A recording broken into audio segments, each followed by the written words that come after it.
नमस्कार, news call 24 में आपका बहुत बहुत स्वागत है। मैं हूं सुशील गिरीश पांडे।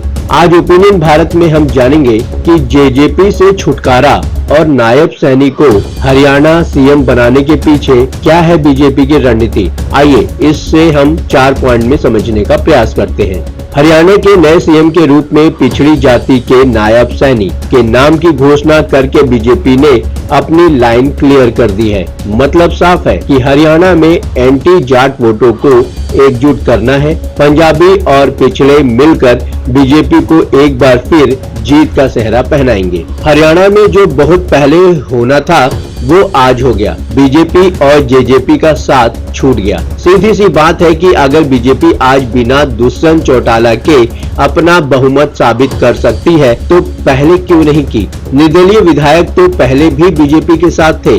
दूसरी बात, इसी बहाने बीजेपी मनोहर लाल खट्टर से छुटकारा भी पा ली है। सोमवार को द्वारका एक्सप्रेस के उद्घाटन के दौरान जब पीएम नरेंद्र मोदी खट्टर की तारीफ में कसीदे पढ़ रहे थे तभी बहुत से राजनीतिक विश्लेषकों को ऐसा लग रहा था कि कुछ तो अलग होने वाला है। पीएम मोदी यूं ही नहीं इस तरह सार्वजनिक तारीफ करते हैं। मंगलवार ही सुबह होते ही खबर आ गई कि मनोहर लाल के जाने की तैयारी हो गई है। सवाल यह उठता है कि ऐन चुनाव के मौके पर सीएम या अपना साथी बदलकर क्या बीजेपी हरियाणा में हासिल क्या करेगी। हालांकि नायब सैनी के नाम की घोषणा होते ही स्पष्ट हो गया कि बीजेपी की आगामी चुनाव में क्या रणनीति होने वाली है। पहला, जेजेपी के साथ गठबंधन तोड़ना क्यों जरूरी हो गया था। हरियाणा में सीधी बात है कि जाट डिवाइडेड होगा तभी बीजेपी को फायदा होगा। पिछले चुनाव में भी जाटों का वोट बीजेपी को नहीं मिला था। बीजेपी ने भी एंटी जाट वोट के लिए रणनीति पर काम कर रही थी।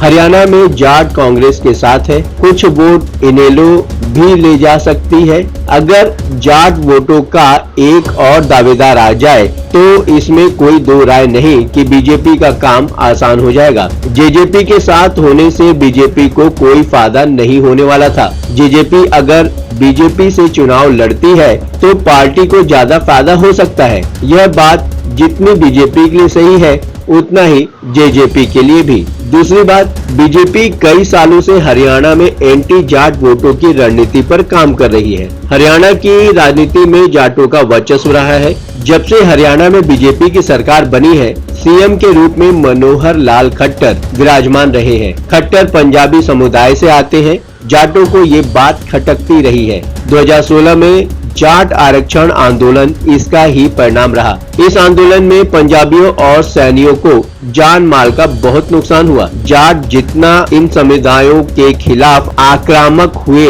बीजेपी का एंटी जाट वोट उतना ही मजबूत होता गया। प्रशासनिक रूप से मनोहर लाल खट्टर उतने सक्षम साबित न होते हुए भी अपनी ईमानदारी और पंजाबी समुदाय के होने के चलते इतना लंबे कार्यकाल तक सीएम बने रहने में सक्षम साबित हुए। यही कारण रहा है कि बीजेपी ने प्रदेश में मुख्यमंत्री तो पंजाबी को बनाया ही। प्रदेश अध्यक्ष पद से जाट ओम प्रकाश धनखड़ को हटाकर नायब सैनी को बना दिया। नायब सैनी पिछड़ी जाति से आते हैं। मंगलवार सुबह से ही नायब सैनी को मुख्यमंत्री बनाने की चर्चा चल रही थी, जो दोपहर होते होते सही साबित हुई। कहा जा रहा है कि नायब सैनी को मुख्यमंत्री बनाकर बीजेपी में राज्य में पंजाबी और बैकवर्ड वोट बैंक बनाना चाहती है। इसका दूसरा लाभ उत्तर प्रदेश के चुनाव में भी लिया जाएगा। तीसरे नंबर पर बात आती है जाटों की नाराजगी डिप्टी सीएम बनाकर दूर होगी। चाहे जाट आरक्षण हो या महिला पहलवानों का मुद्दा हो, हरियाणा के जाटों के मन में बीजेपी को लेकर बहुत नाराजगी है। ओम प्रकाश धनखड़ को हरियाणा बीजेपी के अध्यक्ष पद से हटाए जाने के बाद से ही ये नाराजगी और बढ़ चुकी है। धनखड़ उन लोगों में शामिल रहे हैं जिन्होंने बीजेपी को हरियाणा में मजबूत करने के लिए सबसे अधिक मेहनत की है। धनखड़ ही नहीं, कैप्टन अभिमन्यु, चौधरी बीरेंद्र सिंह आदि के साथ भी पार्टी ने न्याय नहीं किया। हरियाणा के कद्दावर जाट नेता और सर छोटू राम के नाती चौधरी वीरेंद्र सिंह और उनके पुत्र पूर्व आईएएस अधिकारी चौधरी ब्रजेंद्र सिंह को भी किनारे लगा दिया गया। फिलहाल कुछ दिनों पहले ही चौधरी बीरेंद्र सिंह ने कांग्रेस ज्वाइन कर लिया है। भारतीय जनता पार्टी में जितने भी कद्दावर जाट नेता थे उनको निराशा ही हाथ लगी है। जाट समाज से ही आने वाले पत्रकार अजय दीप लाठर कहते हैं कि बीजेपी ने भले ही जाटों को किनारे लगा दिया हो, पर बीजेपी का मैनेजमेंट हरियाणा में इतना तगड़ा है कि एक बार फिर पार्टी 10 में से 10 सीटें जीत सकती है। जाटों की नाराजगी को कैश करने के लिए मजबूत विपक्ष का अभाव होने के चलते हरियाणा में एक बार फिर बाजी बीजेपी के पक्ष में जाने वाली है। क्या बीजेपी दुष्यंत चौटाला की कमी पूरा करने के लिए किसी जाट को डिप्टी सीएम बना सकती है? लाठर कहते हैं कि उम्मीद तो जताई जा रही है कि चौटाला परिवार के ही रणजीत सिंह को डिप्टी सीएम बनाया जा सकता है। रणजीत सिंह देवीलाल के लड़के हैं और उन्होंने निर्दलीय चुनाव भी जीता था। खट्टर मंत्रिमंडल में वे पहले मंत्री थे। चौथे नंबर पर बात आती है हरियाणा में जातियों का गणित। हरियाणा की आबादी में जाटों की संख्या लगभग 23% है और डोमिनेट कास्ट होने के चलते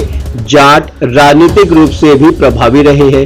राज्य 90 विधानसभा सीटों में से कम 40 सीटों पर जाटों का सीधा प्रभाव है। 2014 के विधानसभा चुनाव में जाटों ने भाजपा को एक तरफा वोट दिया, लेकिन 2019 विधानसभा चुनाव में मामला उल्टा पड़ गया। जाटों का वोट कांग्रेस मतलब कि 30 सीट, जेजेपी को 10 सीट और INLD को 1 सीट चली गई। भाजपा के दिग्गज जाट नेता कैबिनेट मंत्री कैप्टन अभिमन्यु और ओम प्रकाश धनखड़, पूर्व केंद्रीय मंत्री वीरेंद्र सिंह की पत्नी प्रेमलता और तत्कालीन राज्य भाजपा अध्यक्ष सुभाष बराला सभी चुनाव हार गए। राज्य में ब्राह्मण, पंजाबी और बनिया समाज का वोट 29 से 30% के करीब है। इनका वोट सीधे बीजेपी को ही जाता है। अगर पिछड़ा वर्ग के करीब 24 से 25% वोट भी बीजेपी के साथ आ जाते हैं तो बीजेपी को प्रदेश में हराना नामुमकिन हो जाता है। आपको क्या लगता है, ये चारों पॉइंट्स में बीजेपी जो काम कर रही है उससे वह हरियाणा के लोकसभा चुनाव में मजबूती से अपनी सरकार बना पाएगी? अपने विचार हमें कमेंट के माध्यम से भेज सकते हैं। अभी तक आपने हमारे इस चैनल को सब्सक्राइब नहीं किया है तो कृपया इस चैनल को सब्सक्राइब करें, फॉलो करें और नोटिफिकेशन में जाकर ऑल का ऑप्शन दबाना बिल्कुल ना भूलें। नमस्कार।